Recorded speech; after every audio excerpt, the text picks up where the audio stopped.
Social Security, these are not promises from politicians to people. They are not charities or handouts from billionaires to the working class. This is our money. They are promises that we have made to each other as Americans. From neighbor to neighbor, teacher to student, friend to friend. And what we can say to Elon Musk is get out of our health care.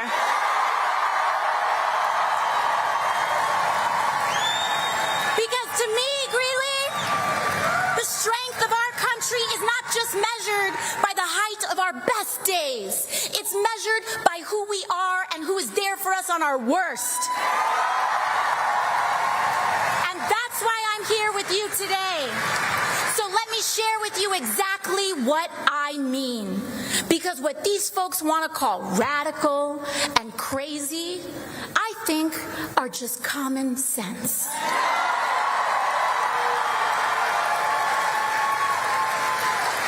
We live in the wealthiest nation in the history of the world. So I believe that when a person gets sick, they shouldn't go bankrupt. Common sense. I believe that a minimum wage should cover the minimum cost to live. Common sense. And by the way, we should see that not paying a living wage is also a form of corporate welfare and handouts. Because big companies like Walmart and Amazon rely on food stamp programs and public assistance to cover the wages that they won't pay.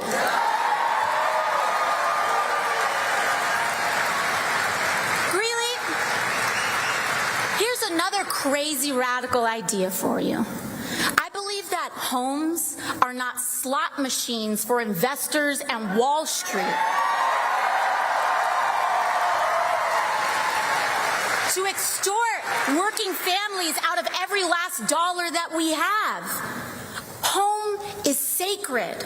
And when your landlord doubles your rent overnight, or when housing prices skyrocket because Wall Street treats our housing market like a casino, your government and your public servants should fight to help you keep an affordable roof over your head. Crazy. And I believe that our elected officials should take on abuses of corporate greed everywhere we find it. We must get big money out of politics. And Greeley, that's why I don't and never will take money from industry lobbyists or corporations.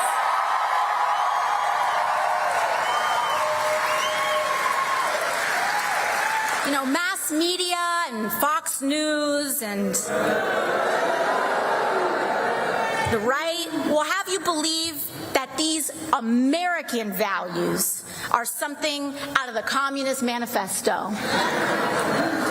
They believe that we think these things because we went to some fancy college and read them in a book somewhere.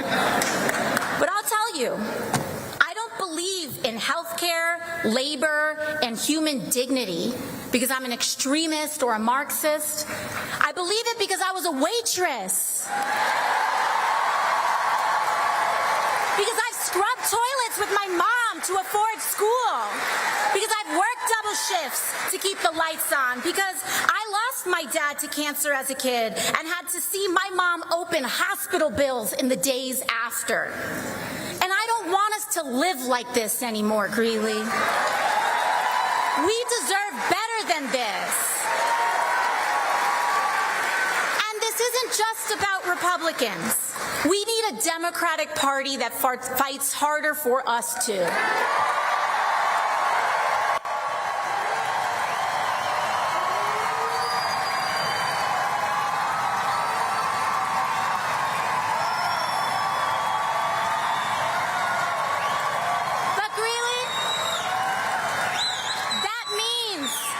Community communities choosing and voting for Democrats and elected officials who know how to stand for the working class. And I want to thank the entire state and each and every one of you for working so hard to make that happen.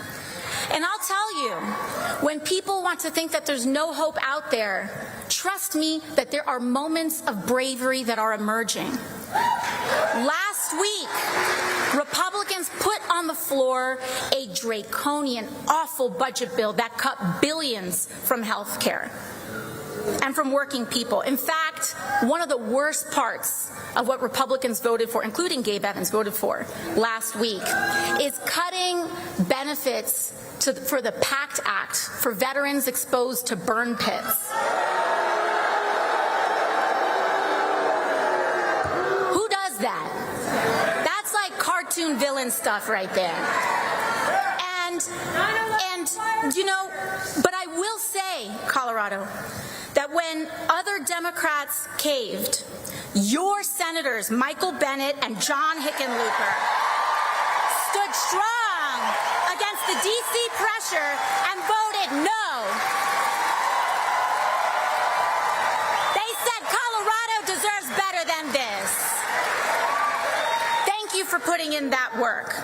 And in fact, all the Democrats in the state of Colorado in Congress who represent a congressional district in the state voted against that bill too. House, Senate, everybody. So I want to thank Diana DeGette, Joe Neguse, Jason Crow, Brittany Pedersen. Defend them, Colorado. And don't stop there. I want you to look at every level of office around and support Democrats who fight, because those are the ones who can actually beat Republicans.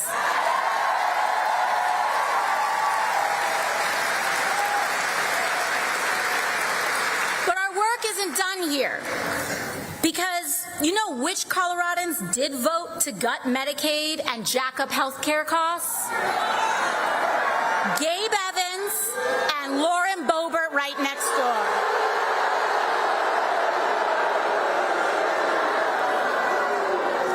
So folks, you know what that means, right?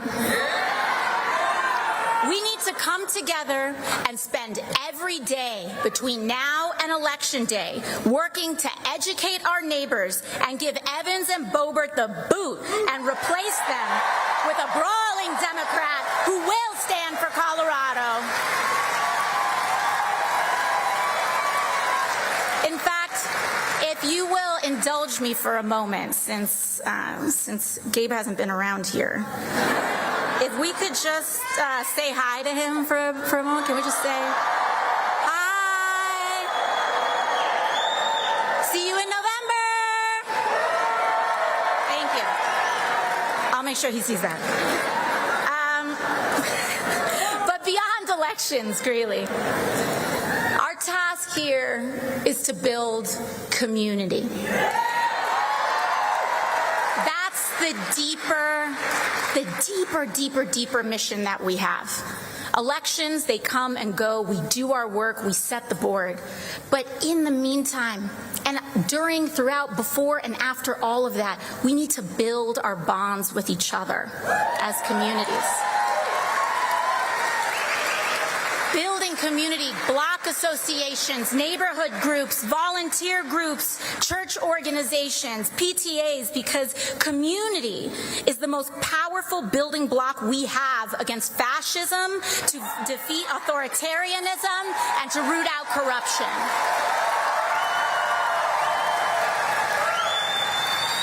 If you don't know your neighbor, it's easier to turn on them. That's why they want to keep us separated, alone, and apart, scrolling on our phones, thinking that the person next to us is some kind of enemy. But they're not. So I'll end where I began. We might all come from different places, but we share a lot of the same experiences. So to all of those who came here today unsure of whether this is where you belong, I want to tell you that you do. You do. Honestly, no matter who you voted for in the past, no matter if you know all the right words to say, no matter your race, religion, gender identity, or status, no matter if you disagree with me on a couple things. If you are willing to fight for someone you don't know, you are welcome here.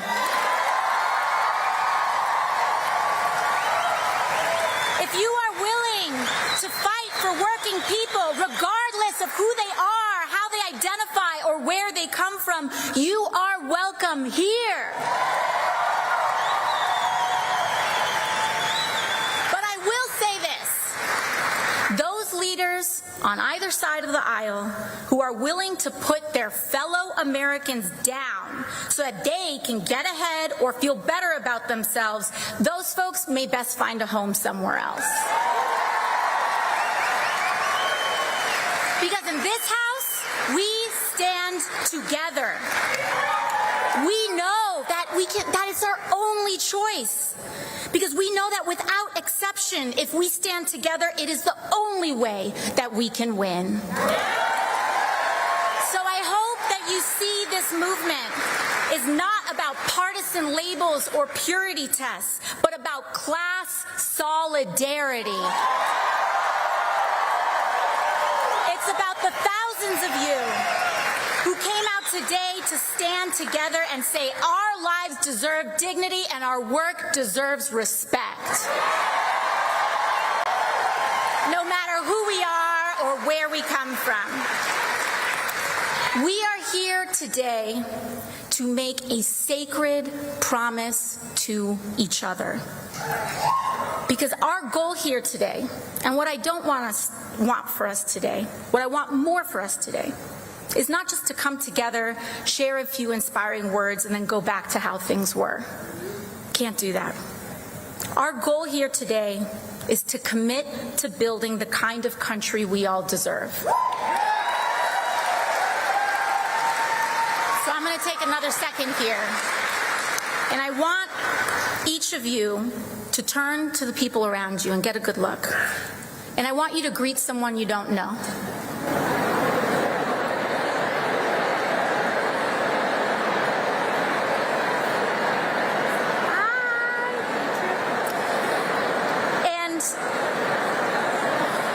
This is awesome. And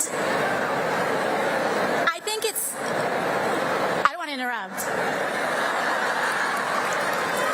But it's because if I can offer one assignment today, before we all depart here, it's to leave this place connected to a new person you didn't know coming into this. Because Greeley, we do need to make that promise. We do need to take care of each other on our worst days and to share the successes of our best. And in making those promises to each other, that's how we're going to do it. No silver bullet, not from the top, but block by block.